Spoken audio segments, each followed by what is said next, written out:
Hi నమస్తే అండి. ఈరోజు వీడియోలో మా టిఫిన్ సెంటర్ ఎలా నడుస్తుందో ఈ వీడియోలో చూడండి.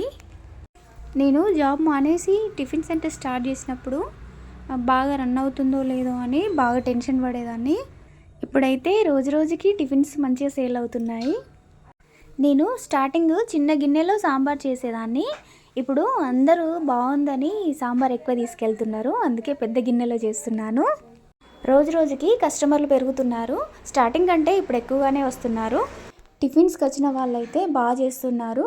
మీకు ఏమైనా అలవాటు ఉందా, ఇదివరకు ఎక్కడైనా టిఫిన్ సెంటర్ ఉండేదా అని అడుగుతున్నారు. నిజంగా కస్టమర్ల రూపంలో దేవుళ్ళు వచ్చినట్టు అనిపిస్తుంది నాకు. ఎందుకంటే ఏవి రెడీగా ఉంటే అవి తీసుకెళ్తున్నారు. కొంతమంది అయితే వెయిట్ చేస్తున్నారు, కొంతమంది అయితే ఏవి రెడీగా ఉంటే అవి తీసుకెళ్తున్నారు. టిఫిన్స్ అయితే అన్నీ అయిపోతున్నాయి, ఏవి మిగలకుండా. కొంచెం వర్క్ ఎక్కువ అవుతుంది కానీ నాకు నచ్చింది. ఈ వీడియోలో చూడండి, సాంబార్ అయితే అయిపోయింది, కొంచెమే ఉంది. ఈ చట్నీ అయిపోయింది, మళ్ళీ రెండోసారి కూడా కొంచెం మిక్సీలో బట్టి తీసుకొచ్చిన, అది కూడా అయిపోయింది. ఇడ్లీలు ఒక 2-3 ప్లేట్లు ఉన్నాయి, అవి అయిపోతే అయిపోయినట్టే. పూరీ కర్రీ అయిపోయింది, పూరీలు అయిపోయాయి, అన్నీ అయిపోయాయి. మాకు ఈ టిఫిన్ సెంటర్ స్టార్ట్ చేసినందుకు బాగా సంతోషంగా అనిపించింది. ఎందుకంటే పిల్లలు, ఏజ్డ్ వాళ్ళు ఇక్కడ దగ్గర ఉన్నందుకు ఇక్కడికి వచ్చి తీసుకుంటున్నారు.